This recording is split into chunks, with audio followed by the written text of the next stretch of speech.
우리가 이 전장 로마서 9장에서 강하게 말씀하시는 하나님의 음성을 들었으니 그것은 다름 아닌 하나님은 주권자이시고 하나님은 작정하시고 택하시는데 마치 토기장이가 그 토기를, 그 그릇을 천한 것으로, 귀한 것으로 마음대로 구별하여 사용하듯이 하나님의 주권으로 유대인도 선택함을 받았고 이방인도 그 원리대로 선택을 받느니라. 그러므로 내 마음대로 하니까는 너희는 질문하지 말라, 따지지 말라 하는 말씀을 우리는 듣게 되었습니다. 하나님께서는 태어나기도 전에 선택하시고 차별하시고 사랑할 자와 미워할 자를 정해 놓으셨다는 것입니다. 그리고 내 마음대로 했으니 묻지 말라는 것입니다. 우리는 그러면 어떻게 살아야 옳습니까? 묻지도 말라, 다 차별이 있다라고 말씀하시는 그 말씀 앞에 우리의 삶의 여지는 어떤 것입니까? 여러분, 하나님의 선택이 있다는 것입니다. 구별과 차별이 있다는 것입니다. 우리는 하나님께서 누구를 선택했는지 모릅니다. 우리는 그 선택에 대해서 묻지 말고 우리가 해야 할 일이 있으니, 우리에게 주어진 삶의 방식이 있으니 이것은 차별이 없는 삶의 방식이니 이 방식대로 살라는 것입니다. 우리에게 주어진 삶의 방식이 무엇인지 아십니까? 그것은 우리는 선택은 차별이 있다고 했는데 우리에게 주어진 삶의 방식은 누구에게나 동일하게 주어진 것이니 유대인에게나 이방인에게나 어느 누구나 이 삶의 방식으로 살아가면 될 뿐이니 선택받았는가 안 받았는가, 하나님의 주권 가운데 나는 어디에 속하는가, 그것에 대한 것을 묻지 말고 따지지 말고 너의 삶의 방식으로 주어진 이 차별 없는 방식을 택하라. 그것이 첫째는 구하라, 둘째는 믿으라, 셋째는 전하라. 오늘 말씀이 주어지고 있습니다. 1절 말씀을 보겠습니다. 형제들아, 내 마음에 원하는 바와 하나님께 구하는 바는 이스라엘을 위함이니 곧 저희로 구원을 얻게 함이라. 지금까지 하나님의 선택으로 인해서 구원받는다는 것을 그렇게 힘있게 선포한 그 말씀이 있지 않습니까? 그런데 점점 이 이스라엘 백성들이 예수님을 거절하고 거부하면서 그 소수로 남게 되는 그 안타까운 가운데 이 바울은 구하고 있습니다. 기도하고 있습니다. 그들의 구원을 위해서, 아니 이 모든 것이 작정됐다면 가만히 있어도 구할 자는 구하고 버릴 자는 버리게 되는데 왜 기도합니까? 그렇습니다. 우리에게 주어진 차별 없는 방식, 기도의 방식으로 살아야 되는 것입니다. 우리는 정해져 있어도 기도해야 합니다. 아시지요? 히스기야가 죽음을 통보받았습니다. 알고 하나님께서 정하셨다고 이제 서둘러 내 모든 것을 정리해야지, 유언도 안 했으니 유언해야지 그랬습니까? 들어보세요. 이사야 38장 1절로부터 6절 말씀입니다. 저가문 1절로 6절 말씀을 우리 한번 교독하겠습니다. 제가 1절 있습니다. 그 즈음에 히스기야가 병들어 죽게 되니 아모스의 아들 선지자 이사야가 나와 그에게 이르되 여호와께서 이같이 말씀하시를 너는 내 집에 유언하라. 내가 죽고 살지 못하리라 하셨나이다. 가로되 여호와여 구하오니 내가 주의 앞에서 진실과 전심으로 행하며 주의 목전에서 선하게 행한 것을 추억하옵소서 하고 심히 통곡하니 너는 가서 히스기야에게 이르기를 내 조상 다윗의 하나님 여호와께서 이같이 말씀하시기를 내가 네 기도를 들었고 네 눈물을 보았노라. 내가 네 소안에 15년을 더하고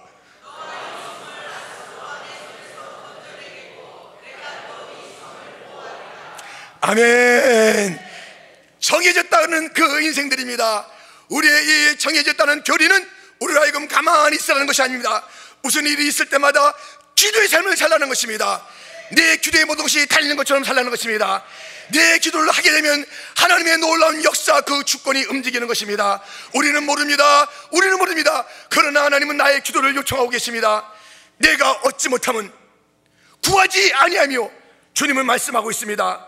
내가 얻지 못하는 삶을 사는 것은 선택받지 못했기 때문이다, 택함받지 못했기 때문이다, 버림받았기 때문이다 말씀하지 아니하고 기도하지 않았기 때문에 그런 것이라고 말씀하고 있습니다.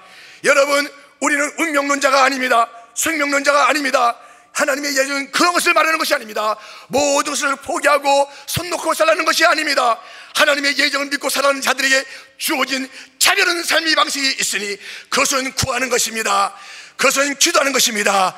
히스기야처럼 기도하면 우리의 생명이 놀랍게 연장될 것입니다. 주님께서 보호해 주실 것입니다. 지켜줄 줄 믿습니다. 기도의 방식 누구나 할 수 있잖아요. 우리는 몰라요.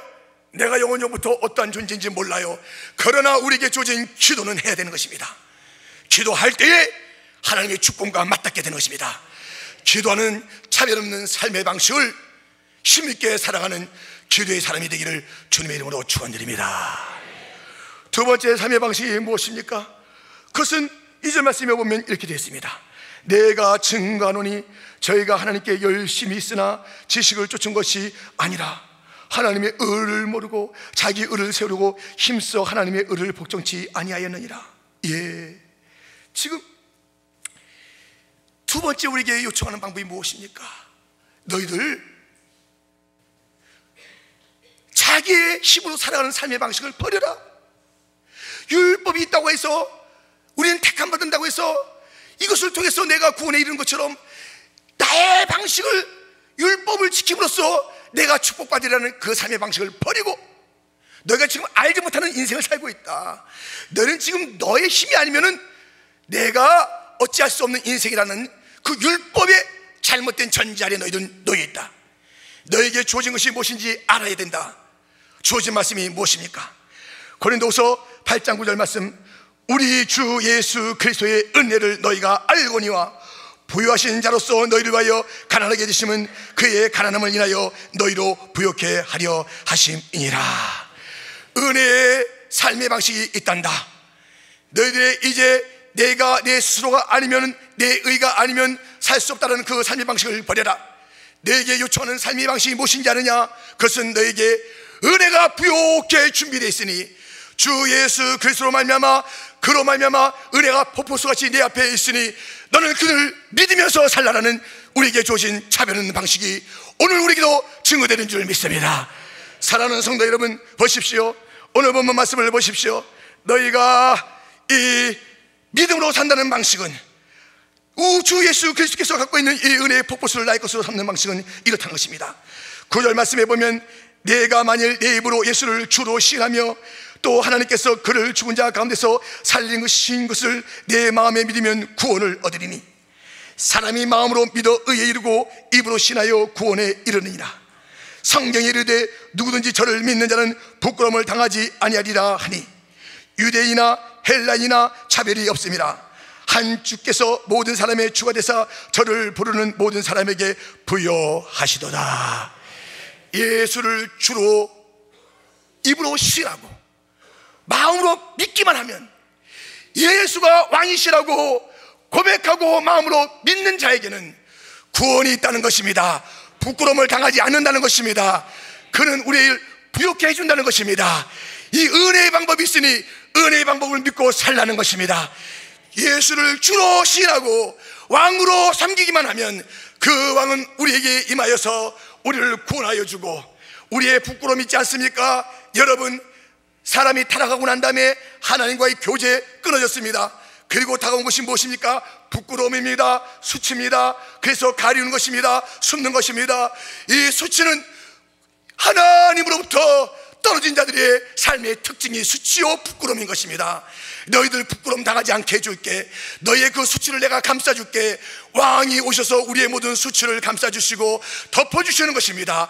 우리가 덮으려고 하는 것입니다. 수치 있고 부끄러운 인생들, 상처가 있고 문제가 있는 인생들, 죄악이 있는 인생들, 이것 때문에 우리가 감추려고 노력하는 것이 무엇입니까? 오버하는 거예요. 오버해요.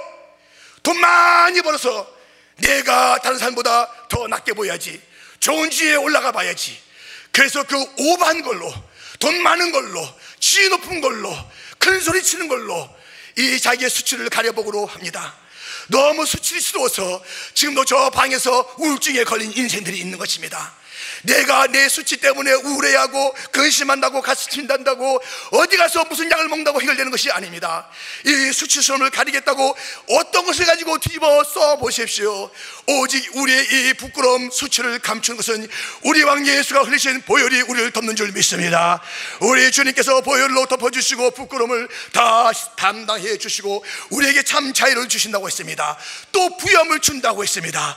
예수를 우리 왕으로 섬기는 자마다 받는 이 축복이 있으니 오늘 우리 함께 예수 우리 왕이여 찬양합시다.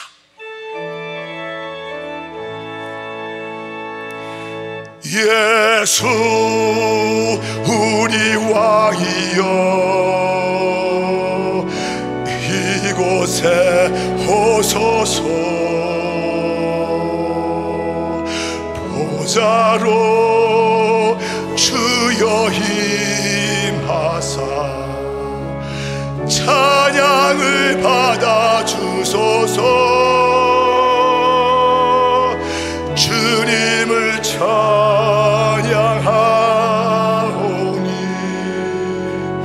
주님을 경배하오니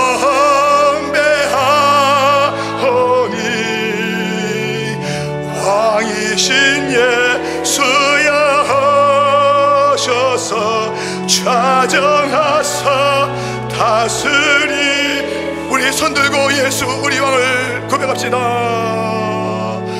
예수 우리 왕이여 이곳에 오소서 보좌로 주여 임하사 찬양을 받아 주소서. 주님을 찬양하오니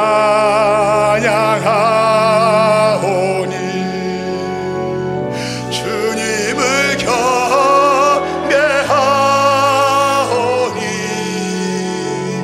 왕이신 예수여 하소서 좌정하사 다스리소서. 예수가 우리의 왕인 것을 고백하기만 하면, 예수가 우리의 왕인 것을 믿기만 하면 은혜의 폭포수를 다 맞을 터이니 자기의 의로 살아가는 율법의 정신을 버리고 은혜의 축복의 샘 앞에 나와서 폭포수 앞에 나와서 예수여 당신은 나의 왕이십니다 고백하는 자마다, 마음에 믿는 자마다 하늘의 문이 열려서 구원의 역사가 있을 줄 믿습니다. 우리의 모든 상처와 부끄러움을 다 덮어줄 줄 믿습니다. 우리를 부유하게 해줄 줄 믿습니다. 이 놀라운 은혜를 믿으라는 것이 우리의 차별 없는 방식인 것입니다. 또 하나의 삶의 방식이 무엇입니까? 전하라는 것입니다. 전하라는 것입니다. 작정됐는데 전하는 것이 무엇이며 왜 우리가 애써야 합니까? 작정이 되는데 왜 우리가 그러한 삶을 살아야 합니까? 우리 주님의 음성을 들어보세요. 디모데후서 2장 9절로부터 10절 말씀입니다. 복음을 인하여 내가 죄인과 같이 매이는 데까지 고난을 받았으나 하나님의 말씀은 매이지 아니하니라. 그러므로 내가 택하신 자를 위하여 모든 것을 참으면 저희도 그리스도 예수 안에 있는 구원을 영원한 영광과 함께 얻게 하려 함이로다. 택한 자가 있고 구원받을 자가 주님에게 달려있으나 이것은 복음을 전하는 자가의 그 수고와 고난을 통해서 이 놀라운 일들이 이루어지니 너희들은 저가 구원받아서 작정받아서 구원받는 것, 받는 것 하나님이 달렸으니 나는 전도 안 하겠다가 아니라 우리의 모든 이 구원의 부름이 누군가의 희생과 눈물을 통해서 있어졌던 것처럼 우리의 고난, 바울도 그럽니다. 내가 택하신 자들의 구원에 이를 때까지 고난받겠다라는 말씀을 증거하겠다는, 복음을 전파하겠다는 그런 각오를 보지 않습니까? 오늘 본문에 주어진 이 말씀을 들어보십시오. 14절 15절 말씀입니다. 그런즉 저희가 믿지 아니하는 이를 어찌 부르리요? 듣지도 못한 이를 어찌 믿으리요? 전파하는 자가 없이 어찌 들으리요? 버리심을 받지 아니하였으면 어찌 전파리요? 기록된 바 아름답도다. 좋은 소식을 전하는 자의 발이요 함과 같으니라. 전하라는 것입니다. 차별이 없는 이 방식, 차별된 그 주권, 그 은혜는 우리가 알고 있으나 우리는 그것 때문에 우리의 포기하는 삶을 살지 말고, 게으르고 나태한 삶을 살지 말고, 함부로 살지 말고, 내 손으로 축복을, 부여를 누리겠다, 내 상처를 가리겠다는 그런 삶의 방식을 버리고 구하라, 구하라, 믿으라, 은혜의 폭포수를 주시는 예수를 믿으라. 예수를 왕으로 고백하는 자마다 그 복을 받으리라. 전하라, 고난 있고 눈물 있어도 전하라, 전하라. 차별 없이 주어진 이 삶의 방식에 우리의 남은 세월을 주여 내가 여기 있나이다, 기도하며 살겠나이다, 믿으며 살겠나이다, 전하며 살겠나이다. 차별 없이 주어졌으니 이것저것 따지지 않고 이 삶의 방식으로 살겠나이다. 결단이 있기를 주님의 이름으로 축원드립니다.